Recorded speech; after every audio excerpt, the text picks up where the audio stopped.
안녕하세요. 오늘은 나의 전생을 알아보는 날입니다.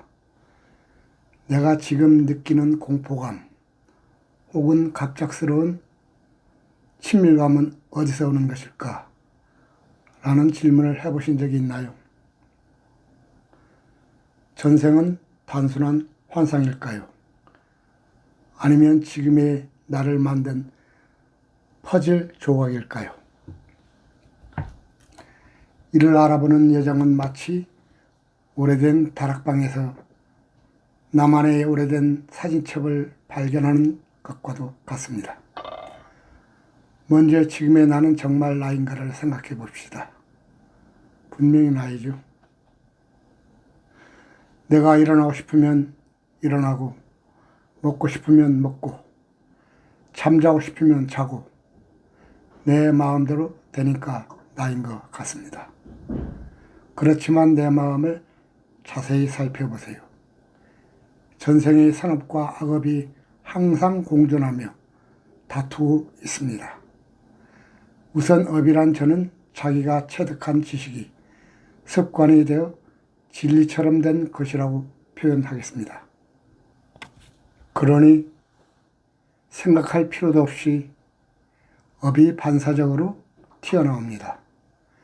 현생의 업은 전생의 선업, 그리고 조상으로부터 받은 업과 합쳐지면서 부모, 선생, 주변 사람들로부터 올바르다고 배운 지식입니다. 쉽게 말해 업은 우리 행동과 선택의 결과로 축적된 경험과 기억입니다. 예를 들어 누군가에게 친절한 말을 건넸을 때 그 사람의 마음은 밝아지고 그로 인해 관계가 더 좋아지는 경험이 쌓이는 것처럼 우리의 작은 행동들이 업으로 축적됩니다. 반대로 화를 내거나 부정적인 행동을 반복하면 그 경험이 우리 삶에 영향을 미칠 수 있습니다. 예를 들어 현생의 업은 술을 마시고 운전하면 안 된다는 것입니다. 하지만 전생의 업은 거리가 가까우니 괜찮을 거야 라고 나를 유혹합니다. 술을 조금 마시면 음주운전을 안 하지만 전생의 업보가 만족할 만큼 충분히 마시면 전생의 업대로 음주운전합니다. 그 대가는 현생의 업의 책임으로 돌아옵니다. 오늘부터 담배를 끊어야지 하면서 마트 문으로 들어가는 자신을 본 적이 있을 겁니다. 여성분들은 생활비를 아껴야지 하면서도 저 옷은 너무 예쁘고 꼭 사고 싶다. 고민하다 결국 쇼핑백을 들고 나옵니다. 이것은 전생의 마무리가 한 짓입니다. 그러나 현생의 업이 강한 사람은 그 자리에서 돌아섭니다. 전상의 술, 담배를 싫어했던 사람은 현생에도 절대 하지 않습니다. 이는 자신의 의지가 아니라 전생의 습관 때문입니다. 제가 행자일 때 어떤 행자가 있었는데 매일 밤마다 가해에 눌려 큰 소리로 괴성을 질러 우리 모두 고생했습니다. 그 행자는 군대 생활로 매우 힘들었다고 했습니다. 남이 안 볼 때는 뱀처럼 혀를 날름거리곤 했습니다. 전생의 땅꾼이었기에 뱀들의 영가가 들어와 괴롭힌 게 아닌가 싶었습니다. 너무 괴로워 출가했으나 절에서도 견디지 못하고 어느 날 자살했습니다. 자세한 내용은 생략하겠습니다. 그 부모님들이 아들 생각이 나서 절에 오시면 빵을 사다 주셨는데 목이 메어 어쩔 수 없이 먹었던 기억이 납니다. 수행을 많이 한 스님들 중에서도 전생의 업대로 사는 분이 있습니다. 어느 스님은 떡을 먹을 때 꼭 양지 바른 처마 밑에 쪼그려 앉아 대화하면서 먹습니다. 그 모습은 거지가 동양에서 밥 먹는 것 같지요.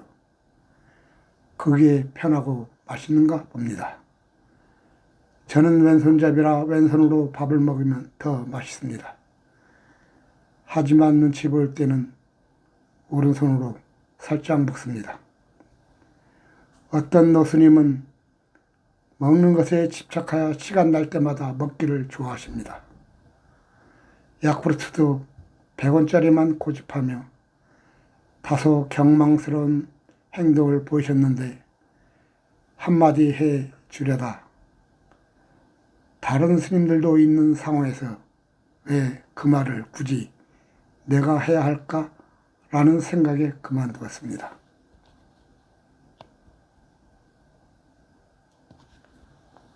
그분은 그렇게 70년을 살아오신 분입니다. 뒷감당이 안 되고 저렇게 살다 가겠지 하고 넘긴 적도 있습니다. 우리는 다행히도 전생의 악업보다 현생의 업이 나를 이끌고 있습니다. 마치 낡은 지도를 들고 길을 찾는 여행자처럼 전생의 업은 과거의 흔적에 지나지 않습니다. 하지만 현생의 업은 지금 우리가 손에 쥔 나침판과 같아 올바른 방향으로 나아가게 합니다. 예를 들어 과거에 잘못된 습관이 있었다 하더라도 지금부터 매일 작은 선행을 실천한다면 삶의 궤도는 긍정적으로 변화할 수 있습니다. 이는 우리가 현재의 선택과 행동으로 삶의 방향을 바꿀 수 있는 힘을 가졌기 때문입니다. 전생의 악업은 이미 지나간 과거의 결과일 뿐, 현생의 업은 우리의 의지와 노력으로 새로운 선업을 만들어갈 기회를 제공합니다. 예를 들어 과거에 잘못된 습관이 있었다 하더라도 지금부터 바른 길을 선택한다면 우리의 미래는 달라질 수 있습니다. 만약 전생의 업이 나를 지배한다면 생각의 업이 곧 말과 행동으로 나타납니다. 그런 사람을 우리는 흔히 신들린 사람이라고 부릅니다. 참선을 하다 보면 왜 이리도 생각이 많은지 알게 됩니다. 송람 큰 스님께서는 84,000 마구니를 주목해야 한다고 말씀하셨습니다. 이는 다른 말로 하면 84,000 영가가 들어와 있다는 뜻입니다. 믿기 어렵겠지만 저 역시 처음에는 믿지 못했습니다. 내가 태어나기 위해서는 부모님이 계셔야 한다는 사실을 누구나 알고 있습니다. 즉, 나 한 사람에서 시작해서 2명이 되고 우리 아버지가 태어나기 위해서는 할아버지와 할머니, 우리 어머니가 태어나기 위해서는 외할아버지, 외할머니가 필요하니 2명에서 4명이 늘어납니다. 이 사실을 부정할 사람은 없겠지요. 그런데 약 10초 후 여러분은 제 말을 믿지 않게 될지도 모릅니다. 그 다음부터 계산이 배로 늘어납니다. 30대만 유로 계산을 해도 약 11억 명의 2년 연가가 필요합니다. 내 친구들, 지구의 모든 인간들의 조상을 이런 일이 계산한다면 지구가 터져 나갈 것 같지 않습니까? 정말 어리석은 계산법이죠. 우리는 모두 연결되어 있습니다. 마치 촘촘한 옷감의 한 땀처럼 서로 얽혀 있습니다. 옷감의 한 실이 풀리면 전체가 풀리듯 우리의 작은 행동 하나도 주변에 큰 영향을 미칩니다. 이 연결은 거미줄처럼 우리가 내딛는 작은 발걸음이 끝없는 진동을 만들어내는 것과 같습니다. 실 하나가 풀리면 옷감 전체가 다 풀리는 것처럼 말이죠. 석가모니 부처님을 천백악화신 석가모니라고 부릅니다. 이 말을 풀이해 봅시다. 천 뒤에 백억을 붙이면 이는 10조에 해당됩니다. 부처님께서 이러한 수를 직접 세워보셨을까요? 아닙니다. 이는 우리의 생사가 그만큼 무수히 얽혀 있다는 것을 의미하는 것입니다. 우리는 경전에서 부처와 중생이 둘이 아니다라고 읽었습니다. 그 말처럼 우리는 천배각 화신이라는 뜻이죠. 이는 부처님께서 세간의 우리의 이해를 돕기 위해 하신 설명입니다. 공룡시대 수많은 공룡이 멸종하고 빙하기를 지나 다시 초목, 동물, 어류, 인간들이 생겨났습니다. 나라는 것이 있는 듯 하지만 1살 때, 10살 때, 30살 때, 70살 때의 나가 같습니까? 10살 때는 그 당시의 모습을 나라고 말할 뿐입니다. 금강경에 법은 법이 아니므로 법이라 한다고 했습니다. 지금의 내 모습은 내 모습이 아니지만 다른 표현이 없으니 그냥 나의 모습이라 한다는 뜻이지요. 죽으면 시체가 나입니까? 내가 죽어서 시체를 매장했더니 감나무가 나의 시체를 자양분 삼아 감이 열리게 했고 내 아들이 그 감을 따먹으면 자식이 나를 먹은 것입니까? 그렇게 보면 지구의 흙들이 공룡 시체, 사람 시체, 동물 시체, 초목들의 시체가 아니라고 할 사람이 있습니까? 이 사상은 촘촘하게 전부 연결되어 있습니다. 감나무씨가 자라기 위해서는 땅의 양분과 공기와 물, 태양, 달, 농부의 보살핌, 온 우주의 작용입니다. 그러니 부처와 중생이 같다는 말이 이해가 됩니다. 반야심경에서는 이 세상 모든 법이 태어나지도 않고 죽지도 않고 더럽지도 않고 깨끗하지도 않으며 늘지도 줄지도 않는다고 했습니다. 보이는 형상은 공이요. 공이 곧 색입니다. 우리는 인연 따라 태어나고 죽기를 반복합니다. 나의 전생을 보고 싶으면 지금의 나를 보세요. 전생에 내가 환생한 모습입니다. 나는 분명히 나의 삶을 산다고 하지만 나는 부모의 삶과 전생의 나의 삶도 같이 살고 있습니다. 내가 얼마나 소중합니까? 내가 막 살면 부모님의 마음은 찢어질 거요.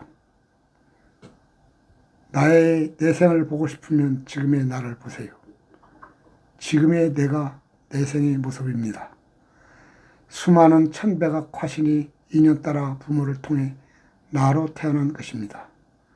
모든 생명을 가진 존재는 이 지구상에서 자기 생명을 남기기 위해 최선의 노력을 합니다. 초목은 아파트와 꽃을 피우고 동물들은 소리를 지르며 짝을 찾습니다. 인간 또한 마찬가지죠. 그래서 공부를 열심히 하고 돈을 벌려고 합니다. 배우자도 똑똑한 씨를 받아야 자기 자식이 생존할 확률이 높아진다는 생각입니다. 사람이 죽으면 나의 습성이 비슷한 여자의 자궁을 찾는다고 합니다. 그래서 잘 살아야 합니다. 그 영혼에 들어가 보면 이미 그 몸은 부모와 집안의 유전자를 가진 아기가 있습니다. 천배각 화신인데 나의 생각이 그 몸과 완전히 일치하겠습니까? 저는 선원에서 어떤 스님이 말을 걸러내지 않고 그대로 하시는 것을 본 적이 있습니다. 그래서 물어보고 싶었습니다. 스님 말과 생각 중 어느 것이 더 빠른가요? 지금 말하는 사람과 생각하는 사람이 같은가요? 하지만 그 질문을 하지 못했습니다. 그게 옳다고 믿으면서 50년을 살아온 사람입니다. 아마 너나 잘 사세요 하실 것입니다. 때로는 말을 하지 않는 것이 그 사람과 나에게 더 좋을 때가 있습니다. 우리는 종종 이런 말을 합니다. 너는 왜 생각 없이 그런 말을 했니? 시원하게 욕을 했는데 이제부터가 문제입니다. 그 말을 해결하려면 가서 빌으라고 조언하는 사람도 있고 스스로도 내가 왜 그랬는지 모르겠다고 합니다. 이것은 전생의 습입니다. 한 번 내뱉은 말은 주워 담을 수가 없습니다. 입은 모든 재앙의 문입니다. 우리가 하는 말 중에 90%는 나 잘났다는 자랑입니다. 전생에 치열하게 경쟁하며 살아남은 나의 습관입니다. 자랑하지 않고 남을 칭찬만 한다면 외롭지 않습니다. 절에서는 이런 말이 있습니다. 나이를 먹으면 입은 닫고 주머니는 열어라. 주머니가 헐렁하면 말이라도 닫아야겠지요. 입만 잘 간수해도 인생은 그리 어렵지 않습니다. 성질이 나서 주먹이 올라가다가도 이먹고 하고 한숨 돌리고 참으면 승자가 됩니다. 하지만 시원하게 때려버리면 치료비에 몰아줘야 하고 전과자 되고 개망신을 당합니다. 여러분, 전생의 습에 지배 당하며 살고 싶습니까? 술, 담배, 게으름, 폭력, 폭언, 도박 같은 전생의 악습에서 벗어난 자가 불자이며 수행자의 모습 아닐까요? 그 전생의 업에 지면 내생도 똑같아질 것입니다. 여러분들은 이 영상을 보고 스스로 살펴보세요. 행동하려는 나와 생각하는 내가 같은지 말입니다. 이 과정을 통해 나의 전생과 내생을 볼 수 있습니다. 저의 전생은 수행자였습니다. 대단하지는 않았지만 그렇다고 가볍지도 않은 수행자였습니다. 세부적인 내용은 개인적으로 말씀드릴 수 있습니다. 전생의 습에서 벗어나야 내생이 좋아집니다. 그렇게 하기 위해서는 육바라밀 중 최고로 꼽히는 보시행이 필요합니다. 보시는 누구를 위해 하는 것인지 아십니까? 보시는 바로 나 자신을 위해 하는 것입니다. 물론 그로 인해 상대도 돕게 되지요. 부처님께서 탁발을 하신 이유는 일반인과 불교 사이에 인연을 만들기 위함이었습니다. 또한 부처님과 제자들의 수행을 통해 쌓은 공덕을 불자들에게 나누어 주기 위한 행위이기도 합니다. 그렇다면 보시는 어느 정도 해야 할까요? 다른 종교에서 말하는 11조 같은 것은 없습니다. 부처님께 올린 공양은 자신들이 먹기 위해 만든 음식의 일부를 나누는 방식이었습니다. 나의 보시가 내 마음을 행복하게 만드는 만큼 하시면 됩니다. 저는 여러분들이 남의 눈치를 보며 과하게 보시를 해서 보시행을 그만두게 되는 일이 생길까 걱정됩니다. 나 자신이 가장 중요합니다. 그 다음은 가족입니다.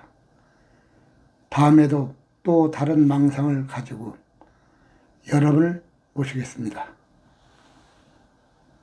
안녕히 계세요.